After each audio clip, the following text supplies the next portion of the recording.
Hello అండి, నమస్తే. ఇప్పుడు మాట్లాడే టాపిక్ వచ్చేసి నరేంద్ర మోదీ గారి పబ్లిసిటీ పిచ్చ ఏదైతే ఉందో మరీ పరాకాష్ఠకి వెళ్ళిందేమో అనిపించింది రీసెంట్గా ఒక డెవలప్మెంట్ చూసిన తర్వాత.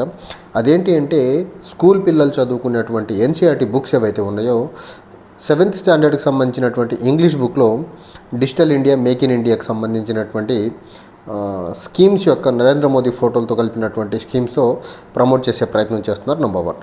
And class 6 English text book వచ్చేసరికి ఏక్ భారత్ శ్రేష్ఠ భారత్ అనే ఒక another scheme of the government of India mooted by the BJP government. So ఆ రెండో 6th క్లాస్ టెక్స్ట్ బుక్లో అయితే ఏక్ భారత్ శ్రేష్ఠ భారత్ అనే ఒక గవర్నమెంట్ స్కీమ్ని ప్రమోట్ చేసే ప్రయత్నంలో భాగంగా ఎన్సీఆర్టీలో ఒక రకమైన చేంజెస్ తీసుకొచ్చి, అంతకుముందు ఎన్సీఆర్టీ టెక్స్ట్ బుక్లో జనరల్గా కాన్స్టిట్యూషన్ గురించి, కాన్స్టిట్యూషనల్ సిగ్నిఫికెన్స్ గురించి, లేకపోతే ఫ్రీడమ్ ఫైటర్స్ గురించి, ఫ్రీడమ్ ఫైటర్స్ యొక్క సిగ్నిఫికెన్స్ గురించి స్పెసిఫిక్ పర్సనాలిటీ తీసుకొని ఆ పర్సనాలిటీ యొక్క ఫేమస్, దేనికి ఫేమస్, ఏ మూమెంట్లో పార్టిసిపేట్ చేశారో అలాంటి అంశాలు జనరల్గా ఎన్సీఆర్టీ టెక్స్ట్ బుక్లో ఉండేవి prior Narendra Modi became the prime minister of India.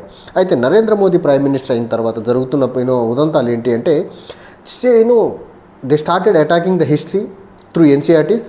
అది కూడా ఎలా అంటే షఫర్నైజేషన్ ఆఫ్ హిస్టరీ. భారతదేశ చరిత్ర మొత్తాన్ని కాషాయమయం చేయాలనే ఒక యుద్ధ ప్రాతిపదికన ఒక మూమెంట్ తీసుకొచ్చి దేశంలో బుక్కులన్నీ కాషాయమయం చేసే ప్రయత్నం చేస్తున్నారు. నెంబర్ 1. ఆ కాషాయమయం సరిపోదు, హిస్టరీ మొత్తాన్ని వక్రీకరించి బీజేపీకి, ఆర్ఎస్ఎస్కి అనుకూలమైన చరిత్ర సృష్టించే ప్రయత్నం ఒక పక్క. రెండో పక్క ప్రియాంబుల్ గురించి, ఫ్రీడమ్ ఫైటర్స్ గురించి, ఫ్రీడమ్ ఫైటర్స్లో ఉన్నటువంటి ఏ పర్టికులర్ మూమెంట్లో వాళ్ళు ఎలా లీడ్ తీసుకున్నారో అనే అంశాలు స్కూల్ విద్యార్థులకు తెలియకుండా రీసెంట్గా గవర్నమెంట్ స్కీమ్స్ ఏవైతే నరేంద్ర మోదీ లాంచ్ చేశారో ఆ స్కీమ్స్ ఎంతవరకు సక్సెస్ అయినవి, దానివల్ల దేశానికి ఎంత ఉపయోగమో కూడా ఎవరికీ తెలియదు. ఈరోజు మేక్ ఇన్ ఇండియా పరిస్థితి అంటే nobody nose. Make in India వచ్చిన తర్వాత ఇండియన్ యొక్క జీడిపి కాంట్రిబ్యూషన్లో మ్యానుఫ్యాక్చరింగ్ సెక్టర్ యొక్క షేర్ పడిపోయింది, 15% నుంచి 12%కి వచ్చింది. అండ్ డిజిటల్ ఇండియా ఎక్కడుందో ఎవరికీ తెలియని పరిస్థితి. అండ్ ఏక్ భారత్ శ్రేష్ఠ భారత్ అంట, ఆ స్కీమ్ ఏంటి, దాని ఆబ్జెక్టివ్ ఏంటి, అది ఎక్కడి వరకు ఎప్పుడు స్టార్ట్ చేశారు, ఎక్కడి వరకు వచ్చిందో ఎవరికీ తెలియని పరిస్థితి.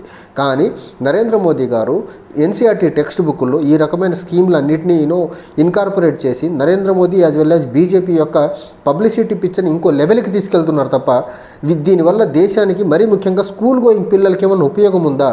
ఈ పర్టికులర్ స్కీమ్స్ వల్ల ఆ స్కీమ్స్ని స్కూల్ టెక్స్ట్ బుక్లో ప్రింట్ చేసేసి పబ్లిసిటీ చేసుకోవడం వల్ల పిల్లలకి ఏమైనా ఇన్స్పైరింగ్ అనిపిస్తుందా? కాన్స్టిట్యూషన్ చదివితే, కాన్స్టిట్యూషన్లో ఉన్నటువంటి ప్రియాంబుల్ చదివితే, ఫండమెంటల్ రైట్స్ అయితే, డైరెక్టివ్ ప్రిన్సిపల్స్ ఆఫ్ స్టేట్స్ చదివితే, ఫండమెంటల్ డ్యూటీస్, ఇలాంటి అంశాలు ఉండేవి అంతకుముందు. ప్రియాంబుల్ మొదలుకొని fundamental rights, fundamental duties as well as directive principles of the state policies, ఒక్కొక్క టెక్స్ట్ బుక్లో ఒక్కొక్క రకమైన అంశాలని ఇన్కార్పొరేట్ చేసి స్కూల్ గోయింగ్ కిడ్స్లో ఒక రకమైన అవేర్నెస్ని towards the constitution of India పెంచే ప్రయత్నం చేసేవాళ్ళు ఇంతకుముందు ఎన్సీఆర్టీలో.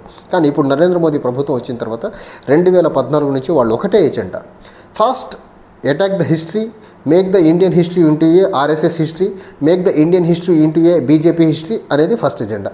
సెకండ్ ఎజెండా ఇలాంటివి కాన్స్టిట్యూషన్ రిలేటెడ్ ఐడియల్స్ ఏవైతే ఉన్నాయో ఆ ఐడియల్స్ అన్నింటినీ తీసుకొచ్చి నరేంద్ర మోదీ తీసుకొచ్చినటువంటి అన్సక్సెస్ఫుల్ స్కీమ్స్ ఏవైతే ఉన్నాయో ఆ స్కీమ్స్ని ఇన్కార్పొరేట్ చేసి స్కూల్ పిల్లలకి, రాబోయే తరాలకి కాన్స్టిట్యూషన్ గురించి, లేకపోతే ఫ్రీడమ్ ఫైటర్స్ గురించి, వాళ్ళ గురించి తెలుసుకునే అవకాశం లేకుండా చేసే ప్రయత్నం చేస్తున్నారు. ఇది దేశానికి, మరీ ముఖ్యంగా అప్కమింగ్ జనరేషన్కి ఏమాత్రం మంచిది కాదనేది మాత్రం చాలా క్లియర్గా చెప్పగలను నేను. అండ్ బీజేపీ, ఆర్ఎస్ఎస్ యొక్క డిస్టార్షన్ ఆఫ్ హిస్టరీ అవ్వనివ్వండి, distortion of the text books అవ్వనివ్వండి, ఇంకొక లెవెల్కి వెళ్ళింది అనేదానికి బెస్ట్ ఎగ్జాంపుల్ ఇది. ఇంతకుముందు నరేంద్ర మోదీ యొక్క పబ్లిసిటీ ఎక్కడి వరకు ఉండేది? మనకు జనరల్గా పెట్రోల్ పంపుల్లో కనిపించేది, రైల్వే స్టేషన్స్లో కనిపించేది, రైల్వే అడ్వర్టైజ్మెంట్స్లో కనిపించేది, ఇంటర్నెట్లో ఏ పేజ్ ఓపెన్ చేసినా నరేంద్ర మోదీ, యోగి ఆదిత్యనాథ్ ఫోటోలతో కనిపించి ఆ రకమైన పబ్లిసిటీ కనిపిస్తూ ఉండేది మనకు.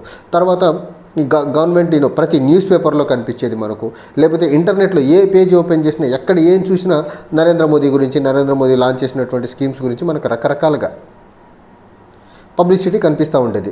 గత 11 సంవత్సరాల్లో నరేంద్ర మోదీ పబ్లిసిటీకి పెట్టిన డబ్బు ఎక్కువ, వెల్ఫేర్ స్కీమ్స్కి పెట్టిన డబ్బు తక్కువ అంటే ఖచ్చితంగా అవునని చెప్పాల్సి ఉంటుంది. ఎందుకంటే అంత పెద్ద మొత్తంలో డబ్బులు నరేంద్ర మోదీ ప్రధానిగా ఉంటూ పబ్లిసిటీ అనే ఒక దుబారా ఖర్చు చేసుకుంటూ ముందుకెళ్లే ప్రయత్నం.